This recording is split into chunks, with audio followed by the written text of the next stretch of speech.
मैं सरकार का एक छोटा सा मुलाजिम था। घर से 1000 किलोमीटर दूर नौकरी करने आया था जामनगर।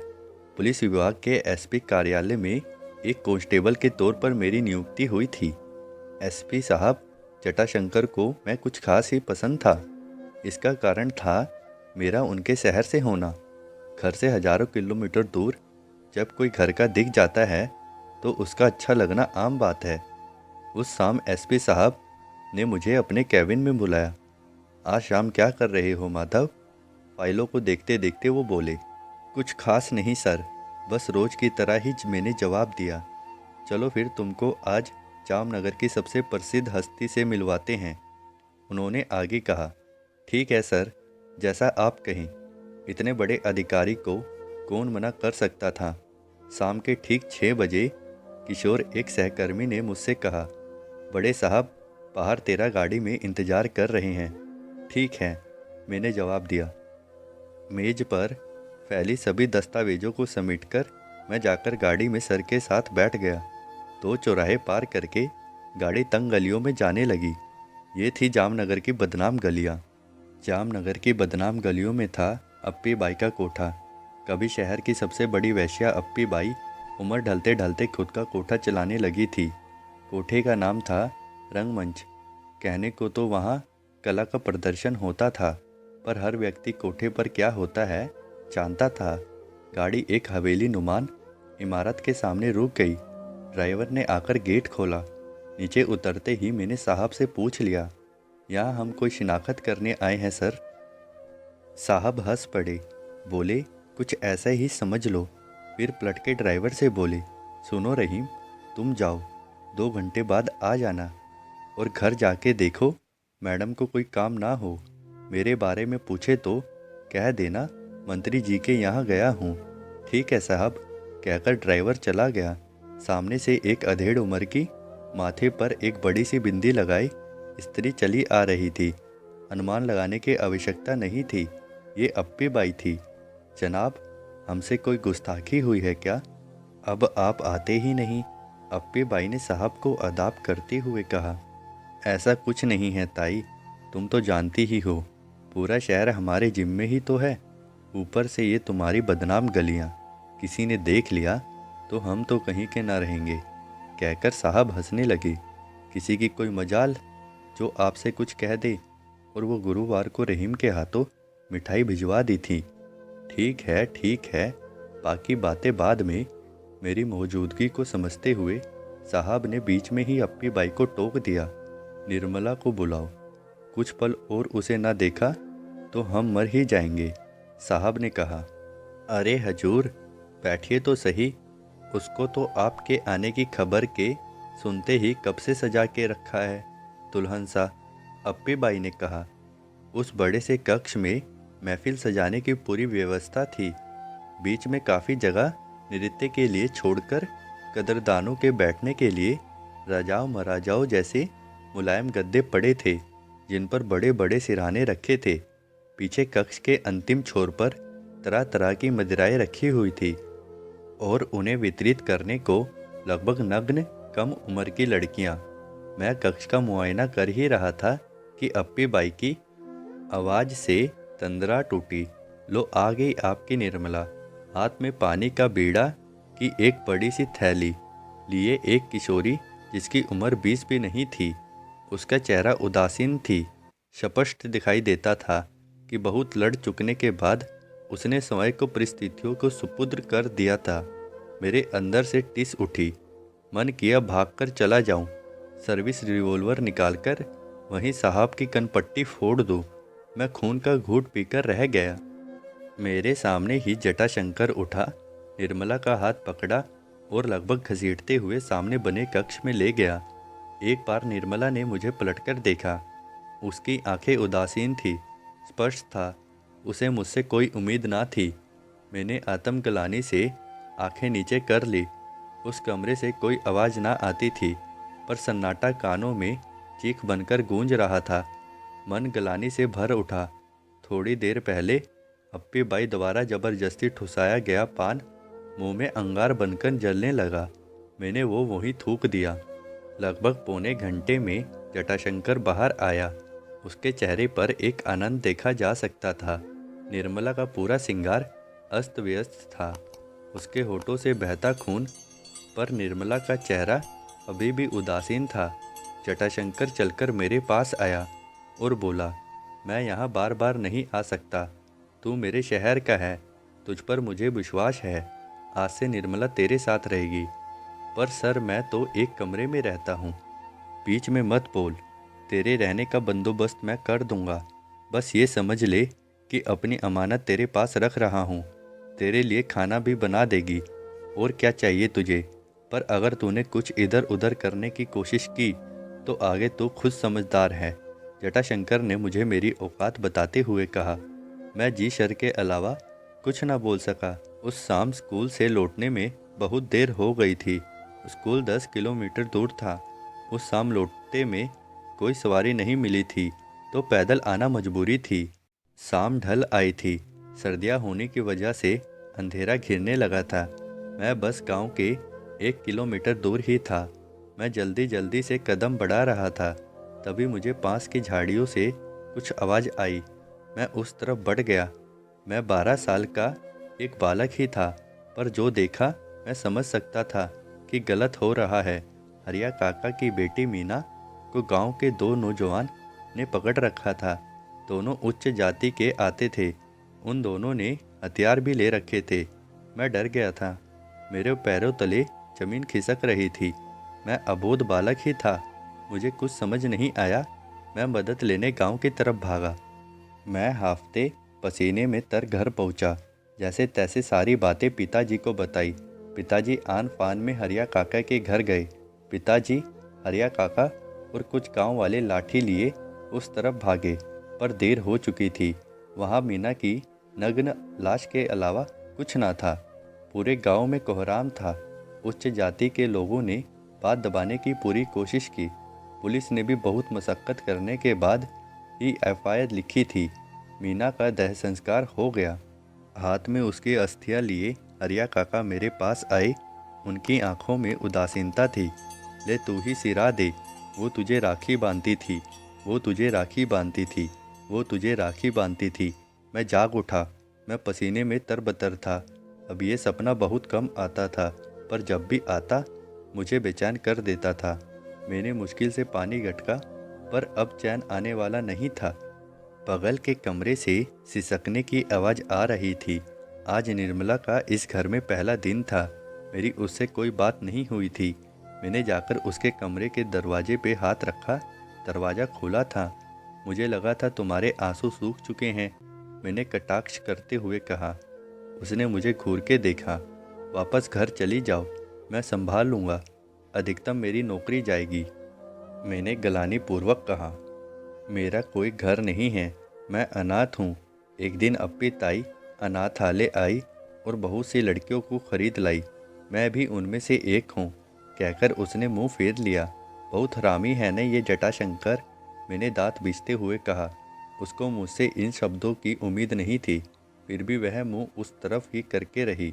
मैं दरवाजे को पूर्ण बंद करके कमरे में वापस आ गया। एसपी ऑफिस में आज हड़कंप था। भूतपूर्व मंत्री की हत्या का अपराधी लल्लन कहाँ है, इसकी खबर महकमे को लगी थी।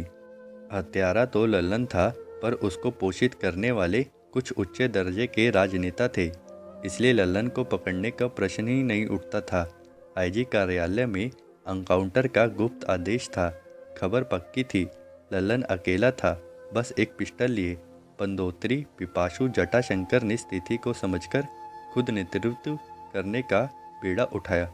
इकलौता आदमी एक पिस्तौल से कर ही क्या सकता था। एनकाउंटर के लिए अलग दिन तय हुआ। सुरक्षा के दृष्टिकोण से लल्लन के चारों तरफ पुलिस तैनात कर दी गई। उसके भागने का प्रश्न नहीं था। जटाशंकर ने मुझे अपने कैबिन में बुलाया। मैं गया, सलामी दी और हाथ पीछे किए आदेश का इंतजार करने लगा। मैं उसकी आंखों में देखना नहीं चाहता था। मुझे भय था मैं कुछ गलत न कर दूं। कल मेरे साथ तुम भी चलोगे लल्लन के एनकाउंटर को? जटाशंकर बोला। जी सर, मेरे पास विकल्प ही क्या था।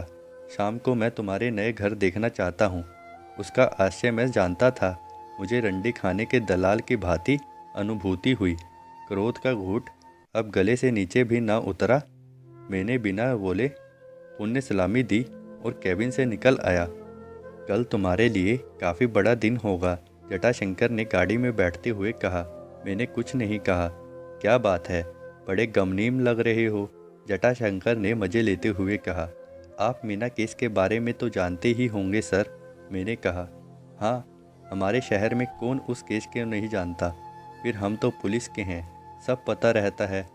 तब मेरी पोस्टिंग वशरिंगगंज में थानेदार के तौर पर थी, पर आज तुम्हें ये मीना के केस कैसे याद आ गया, जटाशंकर बोला। उस केस में जो लड़का गवाह था वो मैं ही था। जटाशंकर कुछ समय के लिए चुप रहा। तब तुम बहुत छोटे रहे होंगे, तुम कर ही क्या सकते थे। फिर हरिया ने तो बदला ले ही लिया था उन दोनों माधर चौदों को गड़ासे से काटकर। बहुत समय हो गया है, इस बात को दिल से निकाल दे। मेरा घर आ चुका था, मैं उतरता उससे पहले ही जटाशंकर बोला। जाओ रहीम, माधव को थोड़ा जामनगर घुमाओ, लड़का बहुत सोचता है। उसका आशय मैं समझ चुका था। ऊपर से देखा तो खिड़की से झांक रही निर्मला का चेहरा वैसे ही उदासीन था। उसने चेहरा पीछे कर लिया। रात के 2 बज रहे थे। आज फिर वही स्वप्न, फिर मेरी नींद खुल चुकी थी। बगल के कमरे से सिसकारियाँ फिर स्पष्ट सुनाई देती थी। मैंने दरवाजे को खोला और अंदर गया। ऐसी जीवन जीने से क्या फ़ायदा। निर्मला, भाग जाओ, मैं पुण्य कहता हूँ, मैं ऐसा नहीं कर सकती। क्यों? मेरी छोटी बहन भी अप्पी बाई के पास है, वो उसे बहुत प्रताड़ना देकर मार देंगे। तो मर जाओ, मैं जहर लाकर दे देता हूँ, मैंने कहा।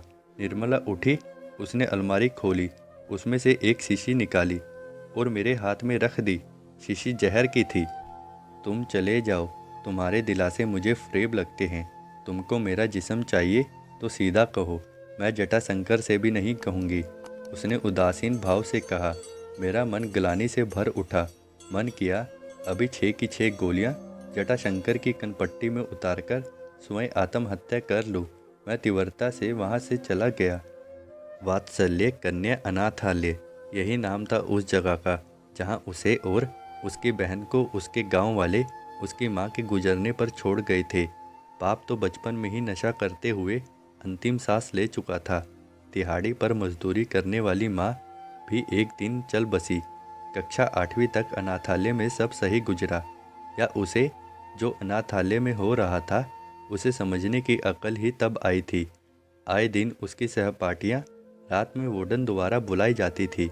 उसके कई बार जानने की कोशिश की, पर सहपाठियों के आंसू तो निकले पर जुबान न खुली। एक रात्रि उसका भी बुलावा आ पहुंचा। वह डरी सहमी सी वार्डन के पास गई। कमरे में घुसते ही वार्डन ने पूछा, क्यों निर्मला, तुझे पीरियड्स तो आने लगे हैं ना? निर्मला ने डरते हुए सहमति से सिर हिलाया।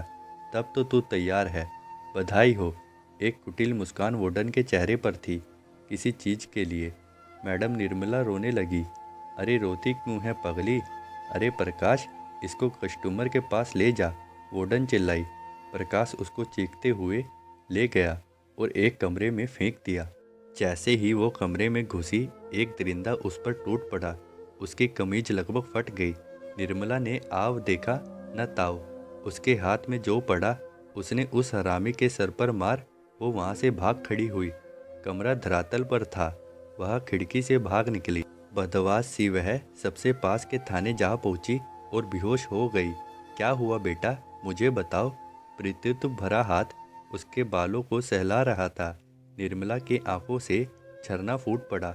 उसने अपनी आप बीती उस पुलिस वाले को बता दी। पुलिस जीप में बैठकर अनाथालय जाते समय निर्मला को एक नई ऊर्जा का एहसास हो रहा था। उसे लग रहा था वह सबको बचा लेगी। उस पुलिस वाले ने अंदर घुसते ही ताबड़तोड़ 4 थप्पड़ वार्डन कुसुम पर बरसा दिए। साली कुतिया, तुझसे 10 बार बोला है, अनाथालय में ये सब मत कर। कब तक समेटता रहूँगा तेरा हागा? जटाशंकर गुर्राया। माफ़ कर दो साहब, अब मैं ध्यान रखूँगी। बाहर लड़का लोग और बढ़ा दूँगी। कुसुम बोली। मुझे कुछ नहीं सुनना रांड, अप्पी बाई को कॉल लगा। जटाशंकर ने एक थप्पड़ और रसीद दिया। मेरा बहुत नुकसान हो जाएगा यादव जी। लगाती है या यहीं खोपड़ी खोल दूँ तेरी? जटाशंकर ने कुसुमा के बाल पूरी ताकत से खींचते हुए कहा। लगाती हूँ। दूर खड़ी निर्मला को लग रहा था पुलिस वाला कुसुमा को उसके किए की सज़ा दे रहा है। वह बहुत खुश थी। इधर आओ बेटा, पुलिस वाले ने निर्मला को अपनी तरफ इशारा करके बुलाया। उसके पास जाते ही उसने उसके बाल पकड़ लिए। अप्पी बाई से कहना, इसे कोई छू ना पाए, ये मुझे भाग गई है। कहते हुए जटाशंकर नीचे झुका और अपने होठों से निर्मला के होठ काट लिए। आसपास खड़े सब लोगों ने मुंह फेर लिया। निर्मला वहीं निडाल होकर गिर पड़ी। तेरे घर में कौन कौन है रहीम? मैंने रहीम से पूछा। उस दिन रहीम सुबह सुबह मुझे ही लेने आ पहुंचा था। अम्मी और मेरी बेगम। जल्द ही मैं अब्बू बनने वाला हूँ। रहीम के चेहरे पर यह बताने में एक अजीब खुशी थी। अरे मुबारक हो रहीम मियाँ, लेकिन अपने अब्बू के बारे में नहीं बताया तुमने? मैंने उससे पूछा। उसका चेहरा पीला पड़ गया। क्या आपको नहीं पता साहब? उसने कहा। नहीं, बिल्कुल नहीं। मैंने कहा, मैंने अपने अब्बू का कत्ल किया था। 7 साल बाद सुधार में जेल भी काटी है उसकी। सब जानते हैं। रहीम के चेहरे पे कोई शिकन नहीं था। मुझे माफ़ करना रहीम, मुझे पता नहीं था। पर तुम्हें हर्ज ना हो तो मैं पूछ सकता हूँ क्यों? वो मेरी अम्मी को मारता था, बहुत मारता था। रहीम ने जैसे उन यादों को याद कर दांत बींच लिए। ओह, तब तो तुम बहुत छोटे रहे होंगे। हाँ, यही कोई 10 साल का। तुम्हारी अम्मी भी यही कोई रही होगी, निर्मला से 2-4 साल बड़ी। मैंने कहा। रहीम ने मेरी तरफ घूरकर देखा। उसे स्पष्ट दिख रहा था मैं सब पहले से जानता हूँ। उसने रास्ते भर मुझसे कोई बात नहीं की।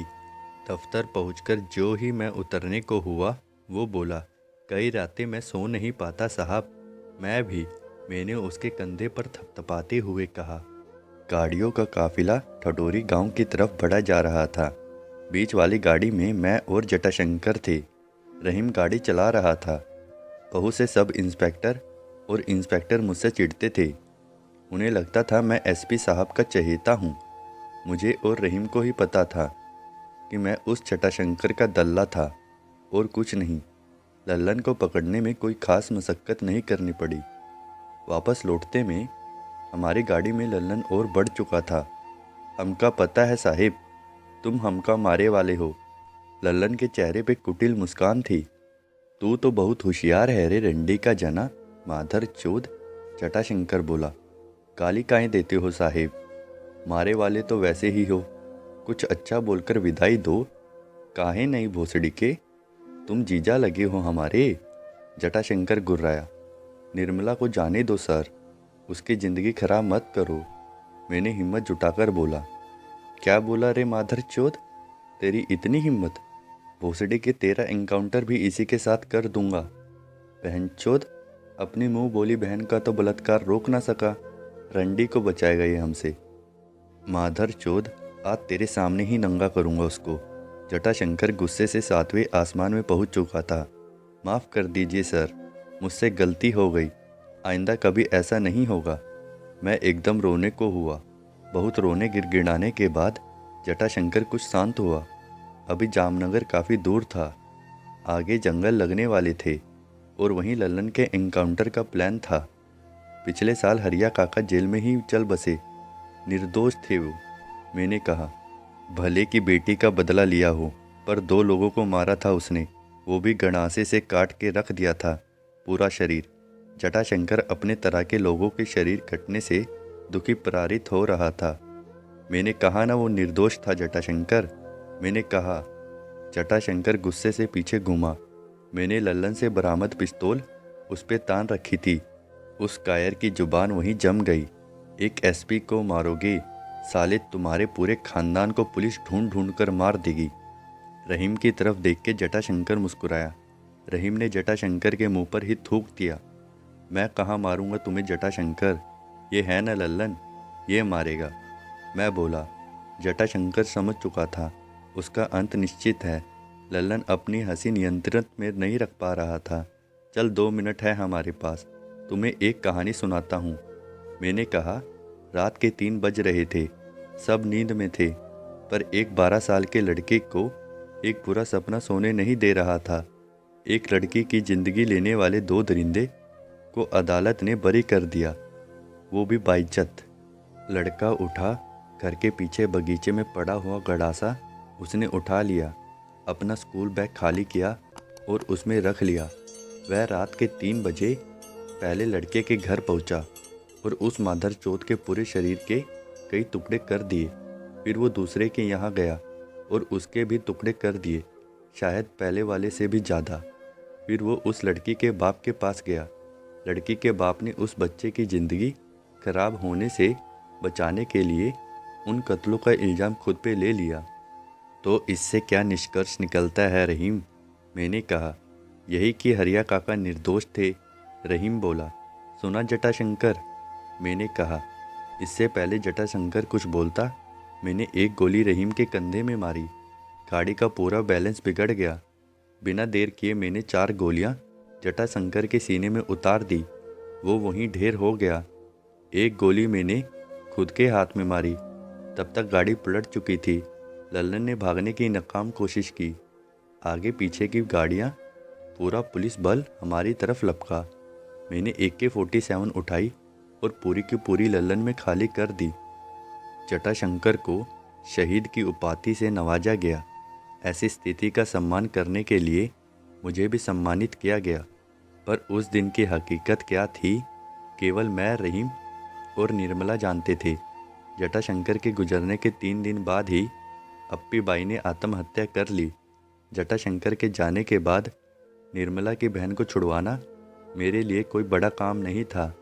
दरअसल मैं जब निर्मला की बहन को छुड़वा कर लाया, उसके कुछ घंटे बाद ही अप्पी ताई ने 10वें माले से कूदकर जान दी थी।